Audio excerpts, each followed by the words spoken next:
Good morning students. ಮಾತಾಡಲ್ಲ? Good morning students. ಈಗ ನಾವು ಇದುವರೆಗೂ ಭಾಗಲಬ್ಧ ಸಂಖ್ಯೆಗಳು ಪಾಠವನ್ನ ಮಾಡ್ತಾ ಇದ್ವಿ, ಹೌದಾ? ಸೊ ನಿಮ್ಮೆಲ್ಲರಿಗೂ ಕೂಡ ಪ್ರತಿದಿನ ನಾವು ವಿಜಯವಾಣಿ ವಿದ್ಯಾರ್ಥಿ ಮಿತ್ರ ಪೇಪರ್ ಅನ್ನು ಕೊಡ್ತಾ ಇದ್ವಿ. ಮೊನ್ನೆ ದಿನ ಬಂದಿರ್ತಕ್ಕಂಥ ಪೇಪರ್ ನಲ್ಲಿ ನೀವು ಪ್ರತಿದಿನ ಇರುತ್ತೆ ಅಲ್ಲಿ ಟೈಮ್ ಟಿಪ್ಸ್ ಅಂತ ಹೇಳ್ಬಿಟ್ಟು ಒಂದು ಟಿಪ್ಸ್ ಅನ್ನ ಕೊಟ್ಟಿರ್ತಾರೆ. ವಿದ್ಯಾರ್ಥಿಗಳಿಗೆ ಅನುಕೂಲ ಆಗ್ತಕ್ಕಂಥ ಒಂದು ಟಿಪ್ಸ್ ಅನ್ನ ಕೊಡ್ತಾ ಇದ್ದೀನಿ. ಅದನ್ನ ದಿನನಿತ್ಯ ಓದಿ ಅಂತ ಹೇಳ್ತಾ ಇದ್ದೀನಿ ನಾನು. ನೀವು ಎಷ್ಟು ಜನ ಓದ್ತಾ ಇದ್ದೀರಾ ಇಲ್ಲ ಗೊತ್ತಿಲ್ಲ ನನಗೆ. ಓದ್ತಾ ಇದ್ದೀರಲ್ಲ? ಇದರಲ್ಲಿ ಮೊನ್ನೆ ನಿಮಗೆ ಜ್ಞಾಪಕ ಇರ್ಬೋದು, ಮೊನ್ನೆ ಪೇಪರ್ ನಲ್ಲಿ 21 ದಿನಗಳ ಸೂತ್ರ ತಿಳಿದಿದೆಯೇ ಅಂತ ಒಂದು ಟಿಪ್ಸ್. ಏನದು 21 ದಿನಗಳ ಸೂತ್ರ ತಿಳಿದಿದೆಯೇ ಅಂತಕ್ಕಂಥ ಟಿಪ್ಸ್ ಅಂತ ಹೇಳಿದ್ರೆ ಅದು ತುಂಬಾ ಚೆನ್ನಾಗಿದೆ. ನೋಡಿ, ನಾನು ಓದ್ತೀನಿ, ನೀವು ಅದನ್ನ ಅರ್ಥ ಮಾಡ್ಕೊಳ್ಳಿ. ಜೀವನದಲ್ಲಿ ನಾವು ಯಾವುದೇ ಅಂಶವನ್ನು ಅಳವಡಿಸಿಕೊಳ್ಳುವ ಮುನ್ನ ಅದರ ಸಾಧಕ ಬಾಧಕಗಳನ್ನು ಗಮನಿಸುತ್ತೇವೆ. ಒಂದು ಒಳ್ಳೆಯ ಹವ್ಯಾಸವನ್ನು ನಾವು ರೂಢಿಸಿಕೊಳ್ಳಬೇಕು ಎಂದರೆ ಅದಕ್ಕೆ ಸತತವಾದ ಮತ್ತು ನಿರಂತರವಾದ ಪ್ರಯತ್ನ ಇರಲೇಬೇಕು. ಅಂತೆಯೇ ಸುದೀರ್ಘಾವಧಿಯ ಕೆಲಸ, ಹವ್ಯಾಸಗಳು ಅಥವಾ ನಮ್ಮ ಮನಸ್ಸಿಗೆ ಮದ ನೀಡುವ ಅಂಶಗಳನ್ನು ಜೀವನದಲ್ಲಿ ಅಳವಡಿಸಿಕೊಳ್ಳಲು 21 ದಿನ ಎಂಬ ತಂತ್ರ ಅಥವಾ ಸೂತ್ರ ಸಹಾಯವಾಗಿದೆ. ಇದನ್ನು 1960ರಲ್ಲಿ ಸೈಕೋ ಸೈಬರ್ನೆಟಿಕ್ಸ್ ಎಂಬ ಪುಸ್ತಕವನ್ನು ಪ್ರಕಟಿಸಿದ plastic surgeon doctor Maxwell mall ನಿಂದ ಗುರುತಿಸಲ್ಪಟ್ಟಿದೆ. ಈ ಸೂತ್ರದ ಪ್ರಕಾರ ನಾವು ನಮ್ಮ ಜೀವನದಲ್ಲಿ ಅಳವಡಿಸಿಕೊಳ್ಳಬೇಕು ಎಂದು ಇರುವ ಅಂಶವನ್ನು ನಿರಂತರವಾಗಿ ನಮ್ಮ ಜೀವನದಲ್ಲಿ ನಾವು ಅಳವಡಿಸಿಕೊಳ್ಳಬೇಕು ಎಂದು ಇರುವ ಅಂಶವನ್ನು ನಿರಂತರವಾಗಿ 21 ದಿನಗಳವರೆಗೆ ಅಭ್ಯಾಸ ಮಾಡಬೇಕು. ಆಗ ಅಂಶ ನಮ್ಮ ಮಿದುಳಿನ ಮೇಲೆ ಪರಿಣಾಮ ಬೀರಿ 22ನೇ ದಿನ ನಾವು ಯಾವುದೇ ಕಾರಣ ಅಥವಾ ಯಾವುದೇ ಒತ್ತಾಯವಿಲ್ಲದೆ ಕೆಲಸವನ್ನು ಮಾಡುವಂತಾಗುತ್ತದೆ. ಅಂದ್ರೆ ಇದರ ಅರ್ಥ ಏನಪ್ಪಾ ಅಂತ ಹೇಳಿದ್ರೆ, ನಮ್ಮಲ್ಲಿ ಯಾವುದೇ ಹವ್ಯಾಸ, ನಾವು ಇಷ್ಟಪಡ್ತಕ್ಕಂಥ ಒಂದು ಒಳ್ಳೆಯ ಹವ್ಯಾಸ ನಮಗೆ ಅದು ರೂಢಿ ಆಗಬೇಕು. ನಮಗೆ ಯಾವುದೇ ರೀತಿಯಾಗಿರ್ತಕ್ಕಂಥ ಸ್ಟ್ರಗಲ್ ಇಲ್ದರೆ, ಹಿಂಸೆ ಇಲ್ದರೆ, ಅಥವಾ ಯಾವುದೇ ತುಂಬಾ ಕಷ್ಟ ಪಡಿದ್ರೆ ನಮಗೆ ಅಭ್ಯಾಸ ಆಗಬೇಕು ಅಂತ ಹೇಳಿದ್ರೆ, ಯಾವುದೇ ಹವ್ಯಾಸವನ್ನು ನಾವೇನ್ ಪಾಲಿಸ್ಕೋಬೇಕು, ನಮ್ಮ ಜೀವನದಲ್ಲಿ ಅಳವಡಿಸ್ಕೋಬೇಕು ಅನ್ಕೊಂಡಿದ್ರು ಅದನ್ನು ನಿರಂತರವಾಗಿ 21 ದಿನ ಪ್ರಾಕ್ಟೀಸ್ ಮಾಡಬೇಕು. ಈಗ ಉದಾಹರಣೆಗೆ ನೀವು ಯಾರ ಬೆಳಗ್ಗೆ 5 ಗಂಟೆಗೆ ಎದ್ದೇಳಬೇಕು ಅಂತ ಅನ್ಕೊಳ್ತೀರಿ. ಬೆಳಗ್ಗೆ 5 ಗಂಟೆಗೆ ಎದ್ದೇಳ್ತಕ್ಕಂಥದ್ದು ಒಳ್ಳೇದ ಕೆಟ್ಟ? ಮಾತಾಡಿ, ಒಳ್ಳೇದ ಕೆಟ್ಟ? ಒಳ್ಳೇದ್ ತಾನೆ. 5 ಗಂಟೆಗೆ ಎದ್ದೇಳ್ಬೇಕು ಅಂತ ಸುಮ್ಮನೆ ಅಂತ್ಕೊಂಡು ಮಲ್ಕೊಂಡ್ರೆ ಆಗತ್ತಾ? ಆಗೋದಿಲ್ಲ. ನಾವೇನ್ ಮಾಡ್ಬೇಕಂತ 5 ಗಂಟೆಗೆ ಅಲಾರಾಮ್ ಇಟ್ಕೊಂಡು 21 ದಿನ ನಿರಂತರವಾಗಿ ಎದ್ದೇಳ್ಬೇಕಂತ. 21 ದಿನ ನಿರಂತರವಾಗಿ ಎದ್ದ ನಂತರ ಆ 22ನೇ ದಿನ ಆಗುತ್ತಲ್ಲ, ಅಲ್ಲಿಂದ ಮುಂದಕ್ಕೆ ಅದು ಬರ್ತಾ ಹೇಗಾಗತ್ತಪ್ಪ ಅಂದ್ರೆ, ನಿಮಗೆ ಅಲಾರಾಮ್ ಹೊಡೆಯೋದಕ್ಕಿಂತ ಮುಂಚೆನೆ ಕರೆಕ್ಟ್ ಆಗಿ 5 ಗಂಟೆಗೆ ಎಚ್ಚರಿಕೆ ಆಗುತ್ತೆ. ಅಥವಾ ಮೊದಲನೇ ದಿನ 5 ಗಂಟೆಗೆ ಎದ್ದಾಗ 10 ಗಂಟೆಗೋ 11 ಗಂಟೆಗೋ ಅಥವಾ ಸ್ಕೂಲಲ್ಲಿ 2ನೇ ಪೀರಿಯಡ್ ಅಲ್ಲಿಗೆ ಹಾಕ್ಲಿಕ್ಕೆ ಬರ್ತಾ ಇರುತ್ತೆ, ನಿದ್ದೆ ಬಂದಂಗೆ ಆಗ್ತಾ ಇರುತ್ತೆ, ಸಾಕಪ್ಪ ಅನಿಸ್ತಾ ಇರುತ್ತೆ, ಸ್ಟ್ರೈನ್ ಆಗ್ತಾ ಇರುತ್ತೆ, ಇಲ್ಲ ರಾತ್ರಿ ಬೇಗ 9 ಗಂಟೆಗೆ ನಿದ್ದೆ ಬರ್ತಾ ಇರುತ್ತೆ, ಹಿಂಗಾಗ್ತಾ ಇರುತ್ತೆ. ಆದ್ರೆ ಅದು ನಿರಂತರವಾಗಿ ಅಭ್ಯಾಸ ಆಗ್ತಾ ಬಂದಂಗೆ ಅದು ಯಾವುದೇ ಶ್ರಮವಿಲ್ಲದೆ, ಯಾವುದೇ ಕಷ್ಟ ಇಲ್ಲದೆ ನಮಗೆ ಅದು ಪ್ರಾಕ್ಟೀಸ್ ಆಗುತ್ತೆ. ಅವಾಗ ಅದು ನಮಗೆ ಹವ್ಯಾಸವಾಗಿ ರೂಢಿ ಆಗುತ್ತೆ ಅಂತ. ಅದೇ ರೀತಿಯಲ್ಲಿ ನೀವು ಗಣಿತದಲ್ಲಾಗಿರ್ಬೋದು, ಯಾವುದೇ ವಿಷಯದಲ್ಲಾದ್ರೂ ಏನೇ ವಿಚಾರಗಳನ್ನ ನಾವು ಸಾಕಷ್ಟು, ಈಗ 7ನೇ ಕ್ಲಾಸ್ ಸಾಕಷ್ಟು ವಿಚಾರಗಳನ್ನ ಹೇಳ್ಕೊಟ್ಟಿರ್ತಾರೆ. ನಾನು ನಿಮಗೆ ಹೇಳ್ತಾನೆ ಇರ್ತೀನಿ. ನಿಮಗೆ ಉದಾಹರಣೆಗೆ ನಾನು 2ರ ಮಗ್ಗಿ ಮತ್ತು 18ರ ಮಗ್ಗಿನೇ ಹೇಳಿದ್ದೆ. ಏನ್ ಹೇಳಿದ್ದೆ? 2ರ ಮಗ್ಗಿ ಯಾಕೆ ಸುಲಭ ಆಗುತ್ತೆ ಅಂತ ಹೇಳಿದ್ದೆ. ಕುಶಾಲ್, 2ರ ಬಗ್ಗಿಂದನೇ ಸ್ಟಾರ್ಟ್ ಮಾಡಿರ್ತೀವಿ. ಮತ್ತೆ 2ರ ಬಗ್ಗಿನ ಏನ್ ಮಾಡಿರ್ತೀವಿ, ನಾವು ತುಂಬಾ ಸರಿ ಹೇಳ್ಕೊಂಡಿರ್ತೀವಿ, ತುಂಬಾ ಸರಿ ಪ್ರಾಕ್ಟೀಸ್ ಮಾಡಿರ್ತೀವಿ. ಹಾಗಾಗಿ 2ರ ಬಗ್ಗೆ ಹೇಳ್ರಿ ಅಂದಾಗ ಏನಾದ್ರು ಕಷ್ಟ ಪಡ್ತೀರಿ ನೀವು? ಇಲ್ಲ. ಅದೇ 18ರ ಬಗ್ಗೆ ಹೇಳಕ್ಕೆ ಕಷ್ಟ ಪಡ್ತೀವಿ. ಯಾಕೆ? 18ರ ಬಗ್ಗೆನ 2ರ ಬಗ್ಗೆ ಪ್ರಾಕ್ಟೀಸ್ ಮಾಡಿಸಿದಷ್ಟು ಸರಿ ಪ್ರಾಕ್ಟೀಸ್ ಮಾಡಿರೋದಿಲ್ಲ ನಾವು. ಹೌದಾ? ಸೌಂಡ್ ಆಗುತ್ತೆ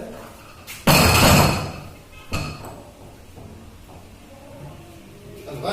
ಹಾಗಾಗಿ ಅದನ್ನೇ 18ರ ಬಗ್ಗೆನೂ ಕೂಡ ನೀವು 2ರ ಬಗ್ಗೆ ಸರಿ ನೀವು ಅಷ್ಟೇ ಪ್ರಾಕ್ಟೀಸ್ ಮಾಡಿದ್ರೆ ನಿರಂತರವಾಗಿ ಅದು ಪ್ರಾಕ್ಟೀಸ್ ಆಗುತ್ತೆ ಅಂತಕ್ಕಂಥ. ಹಾಗಾಗಿ ನೀವು ನಿರಂತರ ಅಭ್ಯಾಸ ಇದ್ರೆ, ಅದು ಯಾವುದೇ ಹವ್ಯಾಸ ಆಗಿದ್ರು, ಅದು ಎಂತ ಕಷ್ಟಕರ ವಿಚಾರ ಆಗಿದ್ರು ಕೂಡ ಚೆನ್ನಾಗಿ ಜ್ಞಾಪಕ ಇರುತ್ತೆ ಅಂತಕ್ಕಂಥ ದೃಷ್ಟಿಯಿಂದ ಅದನ್ನ ಹೇಳಿದ್ರೆ, ದಿನ ಟೈಮ್ ಟಿಪ್ಸ್ ಅನ್ನು ಮರಿದಂಗೆ ಓದ್ಬೇಕು. ಎಲ್ಲ ಪ್ರತಿದಿನ ಇರುತ್ತೆ, ಪ್ರತಿಯೊಂದು ಒಂದೊಂದು ದಿನ ಕೊಟ್ಟಿರ್ತೀನಿ. ತುಂಬಾ ಚೆನ್ನಾಗಿದೆ.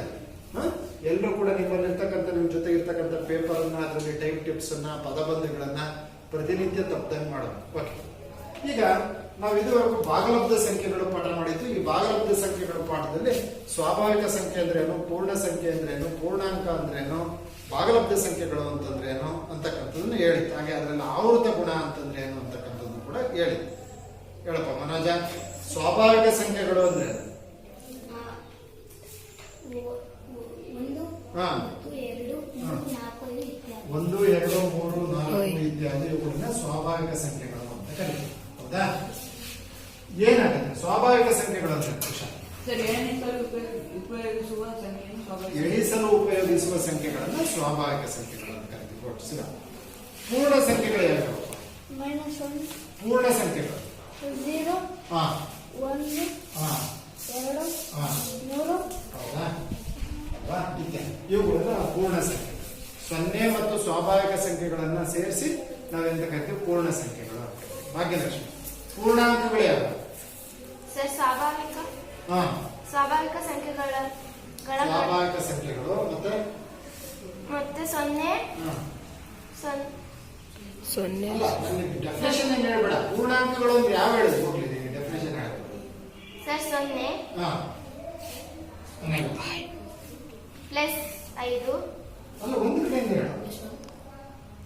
ಪ್ಲಸ್ 1 ಹಾ ಆಮೇಲೆ ಪ್ಲಸ್ 2 ಹಾ ಪ್ಲಸ್ 3 ಹಾ ಈ ಕಡೆ ಸರ್ ಮೈನಸ್ 2 ಮೈನಸ್ 1 ಹಾ ಮೈನಸ್ 2 ಹಾ ಮೈನಸ್ 3. ಹೌದಾ? ಇತ್ಯಾದಿ. ಅದೇ ಇವುಗಳನ್ನ ಅಂತ ಕಲ್ಪಿಸ್ರ ಪೂರ್ಣಾಂಕಗಳು ಅಂತ ಕರೀತೀವಿ. ಹಾಗೆ ನೆಕ್ಸ್ಟ್ ಆಕಾಶ, ಭಾಗಲಬ್ಧ ಸಂಖ್ಯೆಗಳು ಅಂದ್ರೆ ಅಲ್ಲಿ ನೋಡ್ಕೋಬಾರ್ದು, ಹಾಗೆ ಹೇಳ್ಬೇಕು. ನಾನು ಪಾಠ ಮಾಡಾಗಿದೆ. ಭಾಗಲಬ್ಧ ಸಂಖ್ಯೆಗಳು ಅಂದ್ರೆ ಯಾವ ರೂಪದಲ್ಲಿ ಇರ್ತಾವ? PQ ನ P/Q ನ PQ ಅಂದ್ರೆ ಅದ್ರ ಮತ್ತೆ ಇಂಟು ಆಯ್ತು, ಏನಾಗ್ಬೇಕು?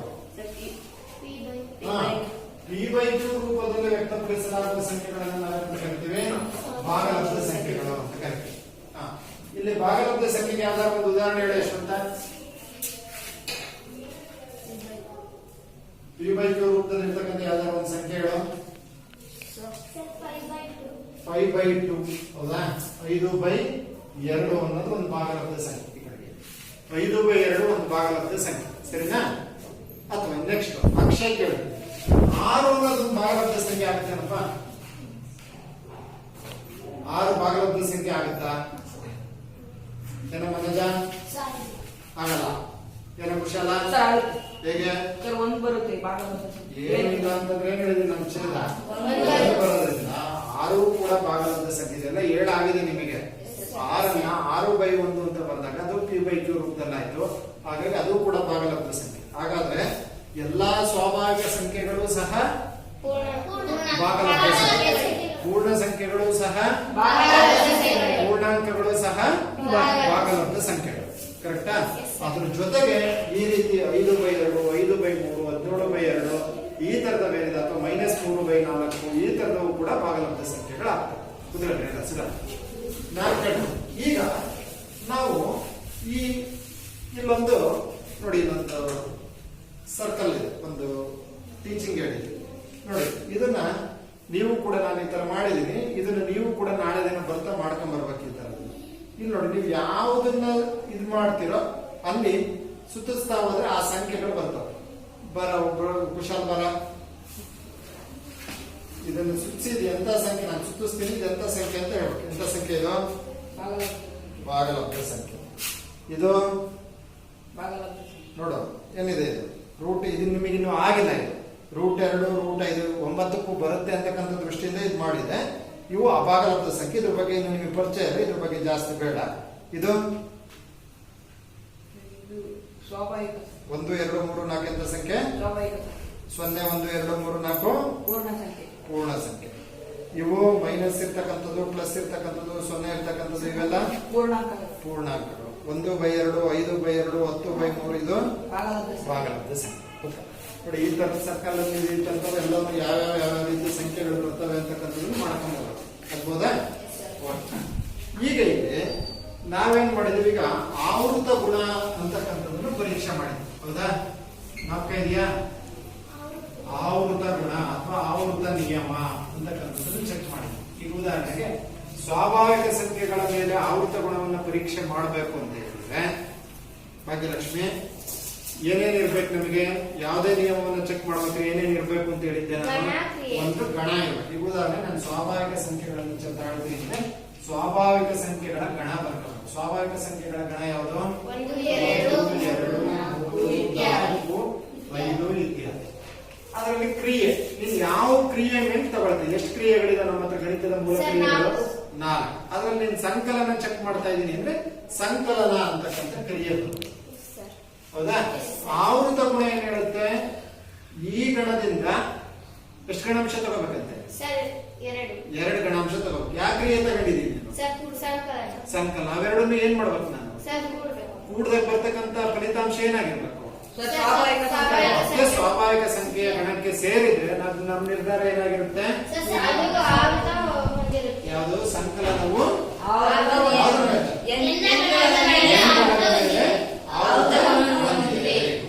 ಅರ್ಥಾಯ್ತಾ?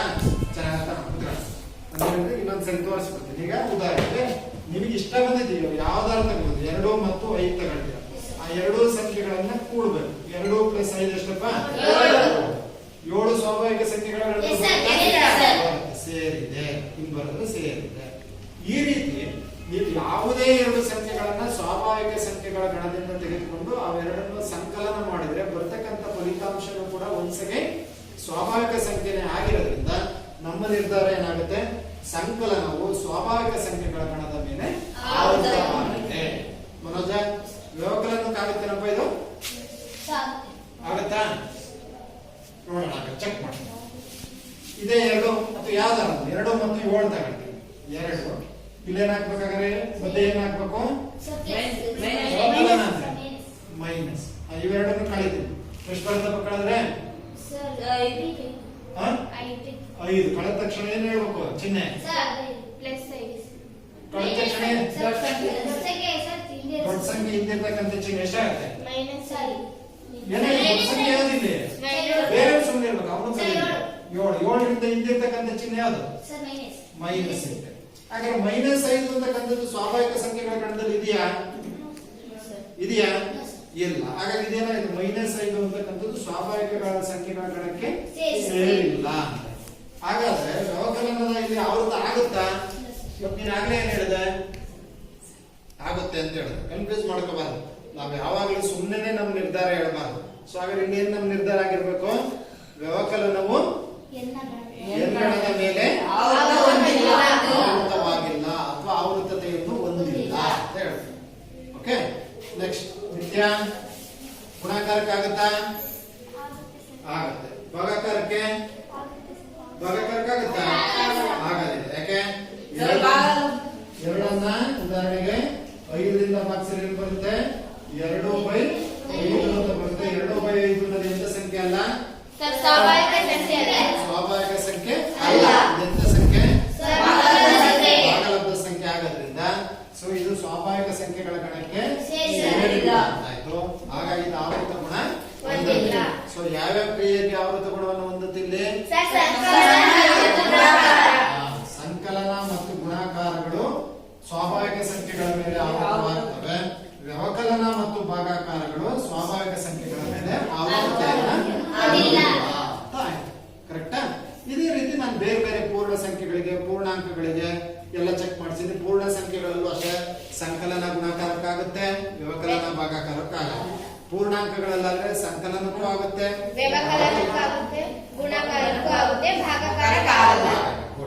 ಅಲ್ವಾ? ಹಾಗೆ ಭಾಗಲಬ್ಧ ಸಂಖ್ಯೆಗಳಲ್ಲೂ ಅಷ್ಟೇ ಸಂಕಲನಕ್ಕಾಗುತ್ತೆ,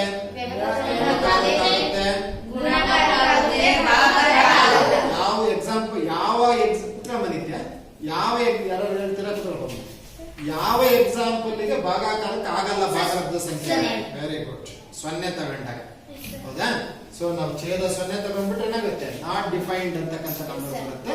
ಆಗ ನೋಡಿ ಹಿಂಗ್ ನಾಲ್ಕು ಹೇಳ್ಕೋಬೇಕು ನೀವು, ಯಾವುದಕ್ಕಾಗುತ್ತೆ ಓಕೆ. ಈಗ ನಾನು ಇದುವರೆಗೂ ನಿಮಗೆ ಆವೃತ ಗುಣ ಅಂತಂದ್ರೆ ಏನು ಅಂತಕ್ಕಂಥದ್ದೆಲ್ಲ ಆಯ್ತು.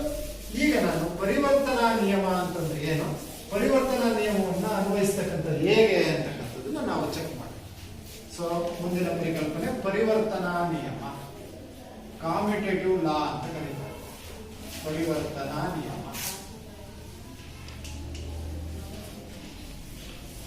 ಯಾವುದೇ ನಿಯಮ ಚೆಕ್ ಮಾಡ್ಕೋಬೇಕಂದ್ರೆ ನಾನು ಹೇಳಿದ್ದೀನಿ ಅಷ್ಟೇನಿರ್ಬೇಕು, ಗಣ ಇರಬೇಕು. ಈಗ ನಾವು ಸ್ವಾಭಾವಿಕ ಸಂಖ್ಯೆಗಳ ಗಣದಲ್ಲಿ ಚೆಕ್ ಮಾಡಿ. ಸ್ವಾಭಾವಿಕ ಸಂಖ್ಯೆಗಳ ಗಣ ಮಾಡ್ಬೇಕು. ಸ್ವಾಭಾವಿಕ ಸಂಖ್ಯೆಗಳ ಗಣ ಅಂದ್ರೆ ನಿಮಗೆ ಗೊತ್ತಿದೆ, 1 2 3 4. ಹೌದಾ? ಇದರಲ್ಲಿ ನೆಕ್ಸ್ಟ್ ಏನ್ ತಗೋಬೇಕು? ಕ್ರಿಯೆ ತಗೋಬೇಕು. ಒಂದು ಮೊದಲನೇ ಕ್ರಿಯೆ ಸಂಕಲನ ತಗೋಬೇಕು. ಸಂಕಲನ ಪರಿವರ್ತನಾ ನಿಯಮ ಏನ್ ಹೇಳುತ್ತಪ್ಪ ಅಂದ್ರೆ, ಈ n ಗಣದಿಂದ ಯಾವುದಾದ್ರೂ 2 ಗಣಾಂಶಗಳನ್ನ ತಗೊಂಡು ಜನರಲ್ ಗಣದಿಂದ for all a, b belongs to n,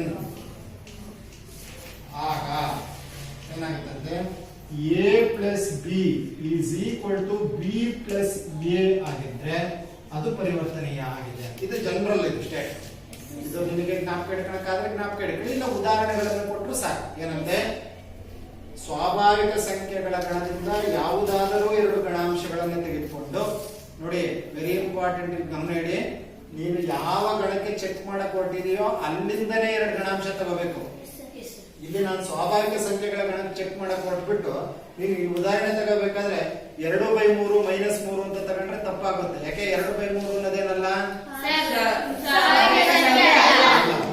ಅನ್ನೋದೇನಲ್ಲ, -3 ಅನ್ನೋದೆಂತ ಸಂಖ್ಯೆ? ಪೂರ್ಣಾಂಕ. ಪೂರ್ಣ ಸಂಖ್ಯೆ ಅಲ್ಲ, ಪೂರ್ಣಾಂಕ ಅಲ್ವಾ? ಸೊ ಹಾಗಾಗಿ ನಾವು ಯಾವ ಗಣವನ್ನ ಪರೀಕ್ಷಿಸಿಕೊಟ್ಟಿದೆವೋ ಅದೇ ಗಣದಿಂದ 2 ಗಣಾಂಶಗಳನ್ನ ತೆಗೆದುಕೋಬೇಕಂತೆ. ನೋಡಿ, ಅದಕ್ಕೆ ಹೇಳ್ತೇವೆ for all A B belongs to n, A ಮತ್ತು ಬಿ ಗಳು ಸ್ವಾಭಾವಿಕ ಸಂಖ್ಯೆಗಳ ಗಣಕ್ಕೆ ಸೇರಿರಬೇಕು. ಆಗ ನಿಯಮ ಏನ್ ಹೇಳುತ್ತಪ್ಪ ಅಂದ್ರೆ, a plus B is equal to B plus A ಅಂದ್ರೆ ಆ 2 ಸಂಖ್ಯೆಗಳನ್ನು ಎಡಭಾಗದಲ್ಲಿ ಕೂಡಿದ್ದೀನಿ, ಬಲಭಾಗದಲ್ಲೂ ಕೂಡಿದ್ದೀನಿ. ಆದ್ರೆ ಏನ್ ಮಾಡ್ಕೊಂಡಿದ್ದೀನಿ? ಅದನ್ನು ಬದಲು ಮಾಡಿ ಕೂಡಿದ್ದೀನಿ. ಅದನ್ನು ಬದಲು ಹೀಗೆ ಅದನ್ನು ಬದಲು ಮಾಡಿ ಕೂಡಿದಾಗಲೂ ಅದೇ ಉತ್ತರ ಬಂತು ಅಂದ್ರೆ ಅದು ಪರಿವರ್ತನೀಯ ಆಗಿದೆ ಅಂತ. ಒಂದೇ ಉತ್ತರ ಬರಲಿಲ್ಲ, ಎಡಭಾಗದಲ್ಲಿ ಬರ್ತಕ್ಕಂಥ ಉತ್ತರ ಬಲಭಾಗದಲ್ಲಿ ಬರ್ತಕ್ಕಂಥ ಉತ್ತರ ಬೇರೆ ಬೇರೆ ಆಗಿತ್ತು ಅಂದ್ರೆ ಅದು ಪರಿವರ್ತನೀಯ ಆಗಿಲ್ಲ. ಓಕೆ, ಚೆಕ್ ಮಾಡೋಣ. ಯಾವ್ದಾದ್ರೆ 2 ಗಣಾಂಶ ತಗೊಳ್ಳೋಣ. ಯಾವ ತಗೊಳ್ಳೋಣ? 3 ಮತ್ತೆ a is equal to 3 ಕೊಡೋಣ. b ಇರೋ ಜಾಗದಲ್ಲಿ ಎಷ್ಟು ಕೊಡೋಣಪ್ಪ? 4. ಆಯ್ತು, ಯಾವ್ದಾದ್ರು ನಿಮ್ಮಿಷ್ಟ. 3 ಪ್ಲಸ್ 4 is equal to, ಈ ಕಡೆ ಏನ್ ಮಾಡ್ಬೇಕು ನಾವು? 4 ಪ್ಲಸ್ 3 ಪ್ಲಸ್ 4 ಎಷ್ಟಾಯ್ತು? 4 ಪ್ಲಸ್ 3 ಎಷ್ಟಾಯ್ತು? 7. ಎರಡು ಕಡೆ ಪರಸ್ಪರ ಸಮ ಬಂದಿದೆಯಾ? ಸೊ ಹಾಗಾಗಿ LHS is equal to LHS ಅಂದ್ರೆ ಲೆಫ್ಟ್ ಹ್ಯಾಂಡ್ ಸೈಡ್ ಅಂತ, RHS ಅಂದ್ರೆ ರೈಟ್ ಹ್ಯಾಂಡ್ ಸೈಡ್. ಈ ಈಕ್ವಲ್ಸ್ ಇಂದ ಬಲಬದಿಗೆ ಇರ್ತಕ್ಕಂಥದಕ್ಕೆ RHS ಅಂತ ಕರಿತೀವಿ, ಈಕ್ವಲ್ಸ್ ಚಿಹ್ನೆಯಿಂದ ಎಡಬದಿಗೆ ಇರ್ತಕ್ಕಂಥದಕ್ಕೆ LHS. ಎರಡೂ ಕೂಡ ಪರಸ್ಪರ ಏನಾಗಿದೆ? ಹೀಗೆ ನೀವು ಎಷ್ಟು ಉದಾಹರಣೆಗಳನ್ನಾದ್ರೂ ತೆಗೆದುಕೊಂಡು ನೋಡಿ. 5 ಪ್ಲಸ್ 3 ತಗೊಳ್ಳಿ. 5 ಪ್ಲಸ್ 3 ಎಷ್ಟು? 3 ಪ್ಲಸ್ 5 ಎಷ್ಟು? 8. ಎರಡೂ ಕೂಡ ಪರಸ್ಪರ ಏನಾಗುತ್ತೆ? ನೀವು ಮನಸ್ಸು ಸುಮ್ಮನೆ ಚೆಕ್ ಮಾಡಿ. ಯಾವ್ದಾರ ಒಂದು ಉದಾಹರಣೆ ತಗೊಂಡು ನಾವು ನಿರ್ಧಾರ ಬರ್ದ್ಬಿಡ್ಬಾರ್ದು. ಗೊತ್ತಾಯ್ತಾ? ಸುಮಾರು ಯೋಚನೆ ಮಾಡಿ. 7 ಪ್ಲಸ್ 8 ತಗೊಳ್ಳಿ. 7 ಪ್ಲಸ್ 8 15. 8 ಪ್ಲಸ್ 7 15. 1 ಪ್ಲಸ್ 3 ತಗೊಳ್ಳಿ. 1 ಪ್ಲಸ್ 3 4. 3 ಪ್ಲಸ್ 1 4. 10 ಪ್ಲಸ್ 20 ತಗೊಳ್ಳಿ. 10 ಪ್ಲಸ್ 20 30. 20 ಪ್ಲಸ್ 10 30. ಹಾಗಾಗಿ ಅಲ್ಲಿಗೆ ನಮಗೆ ನಾವು ನಿರ್ಧಾರ ಮಾಡಬಹುದು. ನಾವು ಯಾವುದೇ ಉದಾಹರಣೆಗಳನ್ನು ತೆಗೆದುಕೊಂಡ್ರು ಕೂಡ ಎಡಭಾಗ ಬಲಭಾಗ ಏನಾಗಿರುತ್ತೆ? ಪರಸ್ಪರ ಸಮ ಆಗಿರುತ್ತೆ. ಹಾಗಾಗಿ ನಮ್ಮ ನಿರ್ಧಾರ ಏನಂತ ಹೇಳ್ಬೋದು? ಸಂಕಲನವು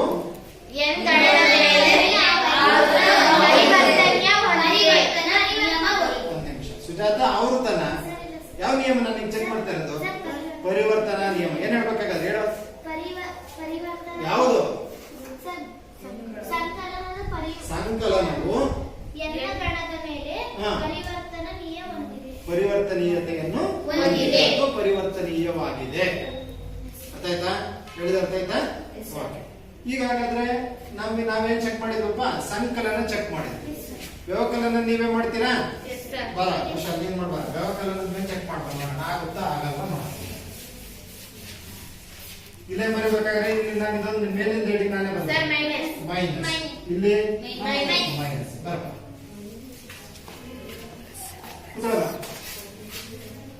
ನೆಕ್ಸ್ಟ್ ಗುಣಾಕಾರಕ್ಕೆ ಮಾಡಕ್ಕೆ ಭಾಗ್ಯಲಕ್ಷ್ಮಿ ರೆಡಿ ಇರಬೇಕು. ಇಲ್ಲೇ ಬನ್ನಿ, ಇಲ್ಲೇ ಬನ್ನಿ, ಇಲ್ಲೇ ಬನ್ನಿ. ಇಲ್ಲೇ ಉದಾಹರಣೆ ನೀವು ಅಲ್ಲಿ ರಫಲ್ ಮಾಡ್ತಾ ಇರಿ. ನೀವು ನಿಮ್ಮ ಕ್ಲಾಸ್ ವರ್ಕ್ ಚೆಕ್ ಮಾಡಿ ಆಗುತ್ತಾ ಇಲ್ವೋ ಅಂತ.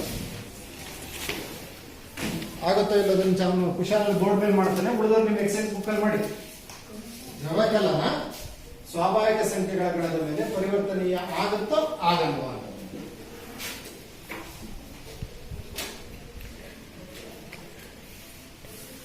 ಚಿಹ್ನೆ ತುಂಬಾ ಇಂಪಾರ್ಟೆಂಟ್. ಮರೆಯದಂಗೆ ಕಳೆದ ತಕ್ಷಣ ಏನ್ ನೀಡಕ್ ಹೇಳಿದೀನಿ ನಾನು? ದೊಡ್ಡ ಸಂಖ್ಯೆ. ನೋಡಿ ಚಿಹ್ನೆ ನೋಡು ಫಸ್ಟ್ ಕ್ಲೀನಾಗೆ. ಇದು 8ಗೆ 8 ಕಳೆದೇನಪ್ಪ? ಮತ್ತೆ ಆಗಲ್ಲ ಅಂದ್ರೆ ಈಗ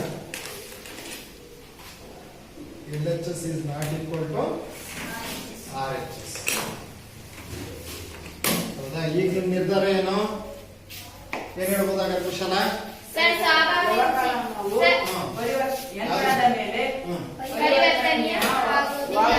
ಪರಿವರ್ತನೀಯತೆಯನ್ನು ಹೊಂದಿಲ್ಲ, ಪರಿವರ್ತನೀಯವಾಗುವುದಿಲ್ಲ.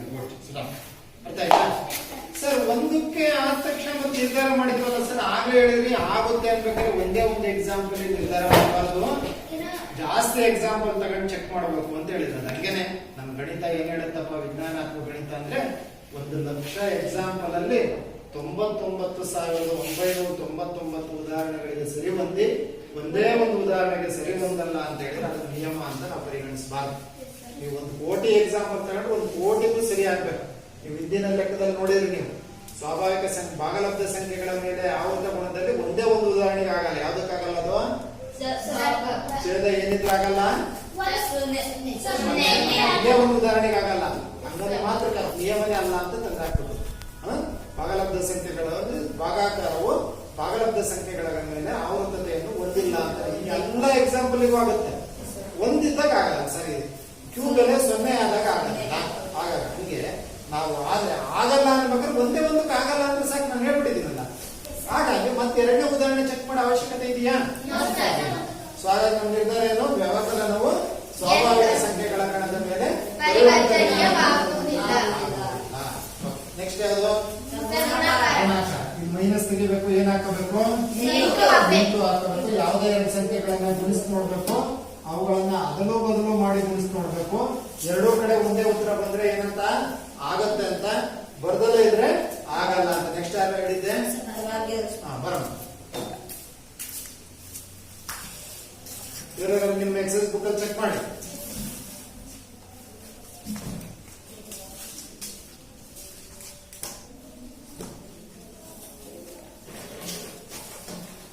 ಬೇರೆ ಮಾಡಿ ಯಶವಂತ ಚೆಕ್ ಮಾಡ.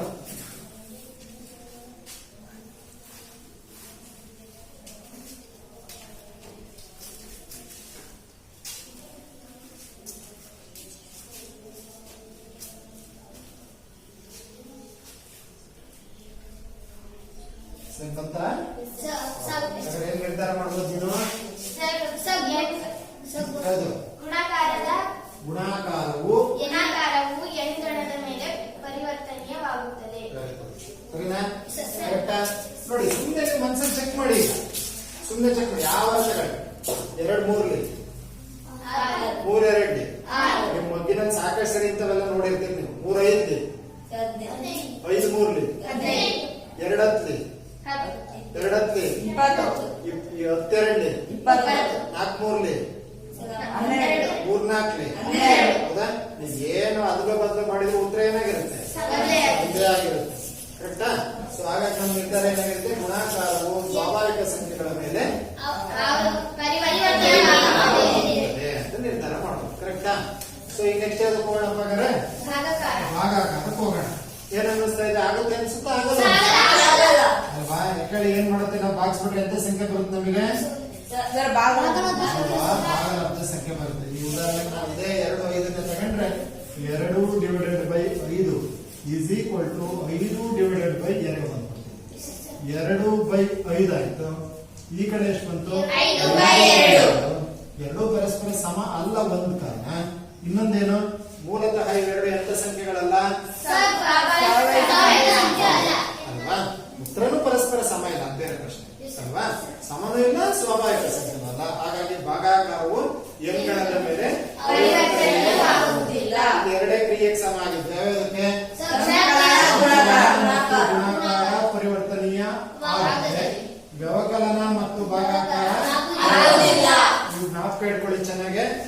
ಪಾಠದ ಕೊನೆಗೆ ಒಂದು ಚಟುವಟಿಕೆ ಕೊಡ್ತೀನಿ. ಹೆಂಗಿರುತ್ತಪ್ಪ ಆ ಚಟುವಟಿಕೆ ಅಂದ್ರೆ ನಿಯಮ ಬರ್ಕೋಬೇಕಿಲ್ಲಿ. ಆವೃತ ಗುಣ, ಸಂಕಲನ, ವ್ಯವಕಲನ, ಗುಣಾಕಾರ, ಭಾಗಾಕಾರ, ಆಮೇಲೆ ಗಣ, ಎನ್ ಗಣ. ಎನ್ ಗಣದ ಮೇಲೆ ಯಾವ್ದಕ್ ಸಂಕಲನಕ್ಕಾಗುತ್ತಾ, ವ್ಯವಕಲನಕ್ಕಾಗುತ್ತಾ, ಗುಣಾಕಾರಕ್ಕಾಗುತ್ತಾ, ಭಾಗಾಕಾರ. ಹಂಗೆ ಆವೃತ ನಿಯಮ ಆದ್ಮೇಲೆ ಪರಿವರ್ತನಾ ನಿಯಮ. ಹಿಂಗೆ ಎಲ್ಲಾ ಪ್ರತಿ ಗಣದ ಮೇಲೂ ಈ ಚಟುವಟಿಕೆ ಮಾಡ್ಕೋಬೇಕು. ಹಾಗೆ ಇದನ್ನು ಚೆನ್ನಾಗಿ ಜ್ಞಾಪಕ ಇಟ್ಕೋಬೇಕು. ಎಲ್ಲ ಕೊನೆಗೆ ಈ ಪಾಠದ ಅಂತ್ಯದಲ್ಲಿ ಕೊಡ್ತೀನಿ ನಾನು ಚಟುವಟಿಕೆ. ಆಗ್ಬೋದಾ? ಈಗ ನಮಗೆ ಎರಡು ನಿಯಮಗಳು ಗೊತ್ತಾಗಿದೆ. ಒಂದು ಆವೃತ ನಿಯಮ, ಎರಡನೇದು ಇನ್ನೊಂದು ನಿಯಮ ಚೆಕ್ ಮಾಡೋಣ. ಈಗ ಮುಂದಿನ ನಿಯಮ ಸಹವರ್ತನಾ ನಿಯಮ. ಅದಕ್ಕಿಂತ ಮುಂಚೆ ನಿಮಗೆ ಹೋಮ್ವರ್ಕ್ ಇನ್ನೊಂದು ಏನಪ್ಪ ಅಂತ ಹೇಳಿದ್ರೆ, ನಾನು ಯಾವ ಗಣಕ್ಕೆ ಅಷ್ಟೇ ಚೆಕ್ ಮಾಡಿದೆ ನಾನೀಗ ಎನ್ ಗಣ. ಇನ್ನು ಉಳಿದಿರ್ತಕ್ಕಂಥ ಗಣಗಳು ಮೂರಿದಾವೆ. ಯಾವ್ಯಾವುದು? ಅಲ್ಲ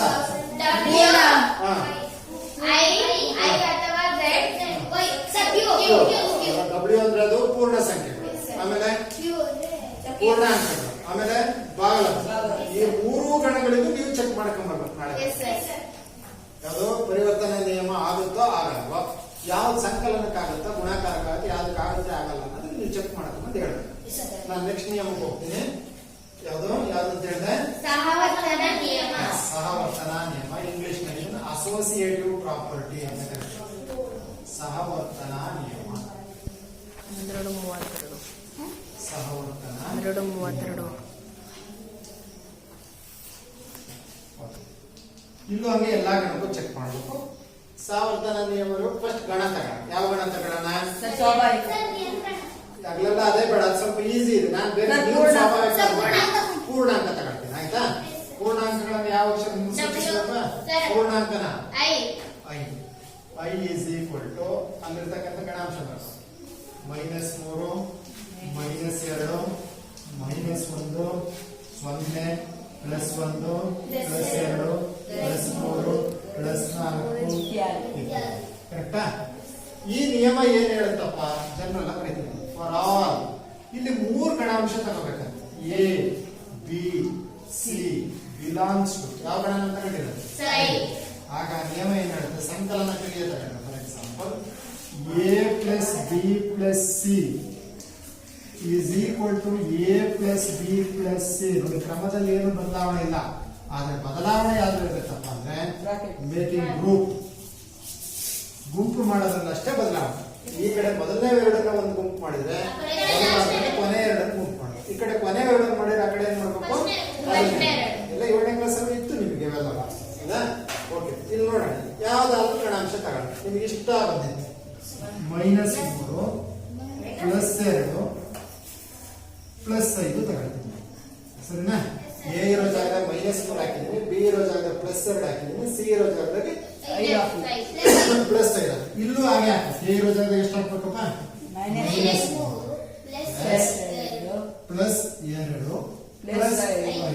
ಸರಿನಾ?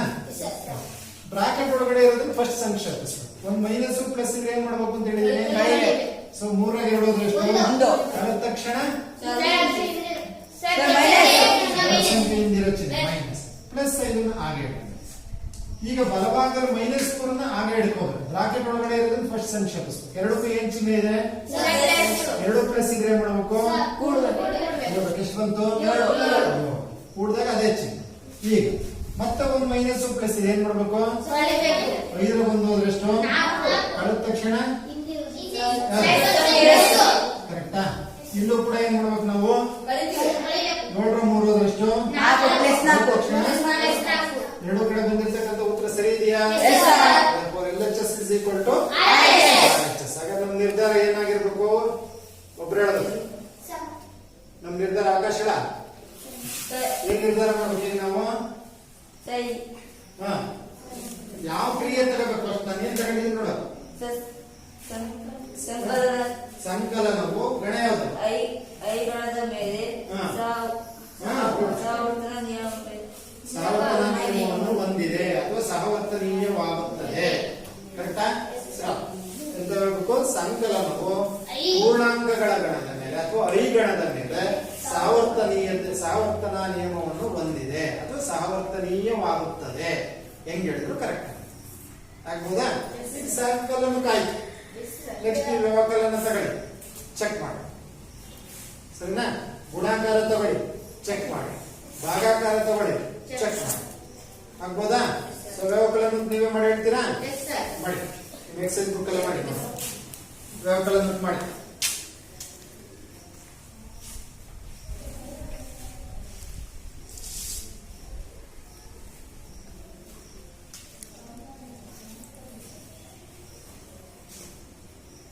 ವ್ಯವಕಲನ ಯಾವ್ದಾರ ಗಣಾಂಶ ತಗೋಬಹುದು, ಬಟ್ ಪೂರ್ಣಾಂಕಗಳ ಗಣದಿಂದಲೇ ತಗೋಬೇಕು, ಅದು ಇಂಪಾರ್ಟೆಂಟ್.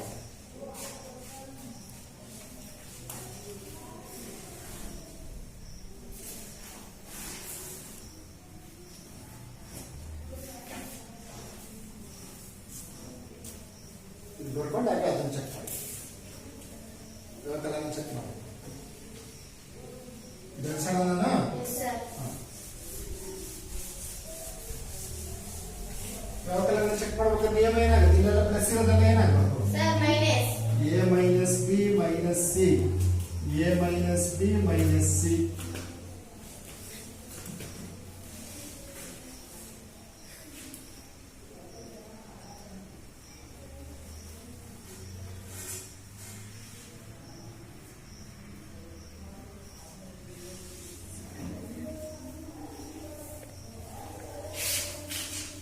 ಸಮ ಬಂದ್ರೆ ಆಗುತ್ತೆ, ಬರದೇ ಇದ್ರೆ ಆಗಲ್ಲ.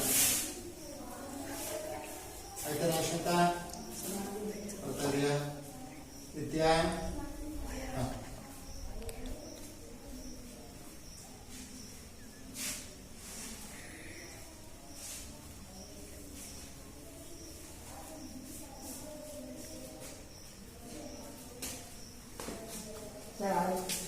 ಆಗುತ್ತಾ? ಏನಂತ -3 + 8 4. ಇಲ್ಲಿ ಮಧ್ಯೆ ಬಿಟ್ಟು ಬಿಟ್ಟಿದ್ದೀರ. -3 ಪ್ಲಸ್ ಬರ್ತಾನೆ, ಮೈನಸ್ ಬರ್ತಾನೆ. -3 ಇಲ್ಲಿ, -3 ಪಕ್ಕ ಏನು ಬರ್ಬೇಕಲ್ಲ ಇಲ್ಲಿ, ಎ ಪಕ್ಕ ಮೈನಸ್ ಬಂದಿರ್ತಾನೆ. ಹಂಗೆ -3 ಮೈನಸ್ ಆದ್ಮೇಲೆ ಬ್ರಾಕೆಟ್ ಹಾಕ್ಬೇಕು ನೀನು. ನೋಡಲ್ಲಿ ಬ್ರಾಕೆಟ್ ಇದ್ರ ಮೈನಸ್ ಬಿಟ್ಟೇ ಬಿಟ್ಟಿದೀಯ ನೋಡು. ಆ ಚೆಕ್ ಮಾಡಿ, ಚೆಕ್ ಮಾಡು, ಕರೆಕ್ಟ್ ಮಾಡು. ಅವಾಗ ಅದೇ ಉತ್ತರ ಬರೋದಿಲ್ಲ ನೋಡು, ಚೆಕ್ ಮಾಡಿ ಸರ್. ಈಗ ಕುಶಾಲ್ ತಗೊಂಡಿರೋ ಉದಾಹರಣೆನೆ ನಾನು ತಗೊಂಡಿದ್ದೆ. ಅದು ಕುಶಾಲ್ ಯಾವ ತಗೊಂಡಿದ್ಯಾ? ಎಗೆ -3 ಏನಪ್ಪ? ಬಿಗೆ +8. ಸರಿ. ಸಿಗೆ ಸಿಗೆ -4. ಕರೆಕ್ಟಾ? ಈ ಕಡೆ ನೋಡಿ, ಎಲ್ಲ ನೋಡಿ ನಿಮಗೆ ಸ್ಟಾಪ್ ರೈಟಿಂಗ್ ನೋಡು ಕುಶಾಲ್. ಕರೆಕ್ಟಾ? ಎ ಬೆಲೆ -3 ತಗೊಂಡಿದ್ದಾನೆ, ಬಿ ಬೆಲೆ +8 ಅಂತ. ಈ ಸೂತ್ರದಲ್ಲಿ ಮೈನಸ್ ಇರೋದ್ರಿಂದ ಹಾಗೆ ಬರ್ತಿದ್ದೀನಿ. ಮೈನಸ್ ಇದು ನಿಯಮದಲ್ಲಿ ಇರ್ತಕ್ಕಂಥದ್ದು. ಸಿ ಬೆಲೆ -4 ತಗೊಂಡಿರೋದ್ರೆ ಮೈನಸ್ ಕೊಡ್ಬೇಕು. ಹೇಳಮ್ಮ 2. ಹೂನಮ್ಮ, ಇದು ನಿಯಮದಲ್ಲಿರ್ತಕ್ಕಂಥ ಮೈನಸ್. ಎರಡು ಪಕ್ಕ ಪಕ್ಕ ಹಿಂಗ್ ಬರೆಯಕ್ ಬರಲ್ಲ ನಾವು. -4 ಹಿಂಗ್ ಬರೀಬಾರ್ದು. ಯಾಕೆ? ಅವ್ರ ಮಧ್ಯೆ ಗುಣಾಕಾರ ಚಿಹ್ನೆ ಇರೋದ್ರಿಂದ ಬ್ರಾಕೆಟ್ ಹಾಕಿ. ಸರಿನಾ? ಹೀಗೆ ಈಸ್ ಈಕ್ವಲ್ ಟು ಎ ಬೆಲೆ ಎಷ್ಟಪ್ಪ? -3. ಈ ಮೈನಸ್ ಯಾವುದು? ನಿಯಮದಲ್ಲಿ ಇರ್ತಕ್ಕಂಥದ್ದು ಹಾಗೆ ಬರಬೇಕು. ಬ್ರಾಕೆಟ್. ಬಿ ಅಂದ್ರೆ ಎಷ್ಟು ಹೇಳಿದ್ದ ಅವನು? 8. ಮೈನಸ್ ಸಿ ಅಂದ್ರೆ ಎಷ್ಟು ಹೇಳಿದ್ದ ಅದ್ರ ಬೆಲೆ? ಏನ್ ಮಾಡ್ಬೇಕು ಈಗ ನಾನು? ಬ್ರಾಕೆಟ್ ಹಾಕಬೇಕು. -4. ಸರಿನಾ? ಇಲ್ಲಿ ಒಂದೇ ತರದ ಬ್ರಾಕೆಟ್ ಬರಬಾರ್ದು ಅಂದ್ರೆ ನೀವು ಚೇಂಜ್ ಮಾಡಿ ಬ್ರಾಕೆಟ್. ಎರಡು ಮೈನಸ್ ಇರೋದ್ರಿಂದ ಏನ್ ಮಾಡೋಣ? 8 3 ಎಷ್ಟಾಗುತ್ತೆ? ಕೂಡಿದಾಗ ಅದೇ ಚಿಹ್ನೆ. ಕರೆಕ್ಟಾ? ಮೈನಸ್ ಇಂಟು ಮೈನಸ್ ಗುಣಿಸ್ಕೋಬೇಕು. ಇಂಟು ಅಂದ್ರೆ ಬ್ರಾಕೆಟ್ ಇದ್ರೆ ಇಂಟು ಅಂತ ಅರ್ಥ. ಮೈನಸ್ ಇಂಟು ಮೈನಸ್ ಪ್ಲಸ್ 4 ಹಾಗೆ ಇಡ್ತೀನಿ. ಕರೆಕ್ಟಾ? ಈ -3 ಹಾಗೆ ಇಡ್ತೀನಿ, ಈ ಮೈನಸ್ ಹಾಗೆ ಇಡ್ತೀನಿ, 8 ಹಾಗೆ ಇಡ್ತೀನಿ. ಮೈನಸ್ ಇಂಟು ಮೈನಸ್ ಏನಾಯ್ತು? ಪ್ಲಸ್. ಕರೆಕ್ಟಾ? ಪೂರ್ಣಾಂಕಗಳೆಲ್ಲ ನಾನು ಸೇತುಬಂಧ ಪಾಠದಲ್ಲಿ ಹೇಳ್ಕೊಟ್ಟಿದ್ದೀನಿ. ಚಿಹ್ನೆ ಬಂದಾಗ ಮೈನಸ್ ಪ್ಲಸ್ ಇದ್ರೆ ಮಾಡ್ಬೇಕು. 11 4 ಅಂದ್ರೆ ಎಷ್ಟು? 7. ಎಂತ 7? ಸರಿನಾ? ಇಲ್ಲಿ ಒಂದು ಶಬ್ದ ಜಾಸ್ತಿ ಆಯ್ತು. -3 ಹಂಗೆ ಇರಲಿ, ಮೈನಸ್ ಆಗಿರಲಿ. 2 ಪ್ಲಸ್ ಏನ್ ಮಾಡೋಣ? ಕೂಡೋಣ. ಕೂಡಿದ್ರೆ ಎಷ್ಟಾಗುತ್ತೆ? 12. ಕರೆಕ್ಟಾ? ಈಗ ಮುಂದಿನ ಸ್ಟೆಪ್ ಇಲ್ಲಿ ಬರ್ತೀನಿ ನಾನು. ಎಡಭಾಗದಲ್ಲಿ -7 ಬಂದಿದೆ, ಎಡಭಾಗದಲ್ಲಿ -7 ಬಂದಿದೆ. ಬಲಭಾಗ ಏನಾದ್ರು 2 ಮೈನಸ್ ಇದೆ, ಏನ್ ಮಾಡೋಣ? 12 3 ಸೇರಿಸಿದ್ರೆ ಎಷ್ಟು? ಎಂತ 15? ಕೂಡಿದಾಗ ಅದೇ ಚಿಹ್ನೆ. ಇವೆರಡು ಪರಸ್ಪರ ಸಮ ಆಯ್ತಾ? ಆಗಿಲ್ಲ. ಹಾಗಾದ್ರೆ ನಮ್ಮ ನಿರ್ಧಾರ ಏನಾಗಬೇಕು? ಸಂಕಲನವು ಆ ಸಂಕಲನ ನೋಡ್ತಾ ಇದ್ದೀನಿ.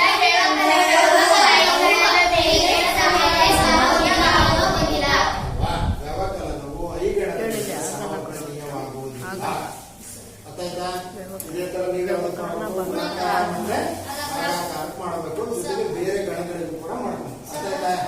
ಈಗ ನಾನು ಒಟ್ಟು 3 ನಿಯಮ ಇದನ್ನೇ 3 ನಿಯಮಗಳನ್ನು ಹೇಳಿದೀನಿ. ಆವೃತ ಗುಣ ಕಂಪ್ಲೀಟ್ ಆಗಿದೆ, ಆಮೇಲೆ ಪರಿವರ್ತನಾ ನಿಯಮ ಆಗಿದೆ, ಆಮೇಲೆ ಸಾವರ್ತನ ನಿಯಮ ಆಗಿದೆ.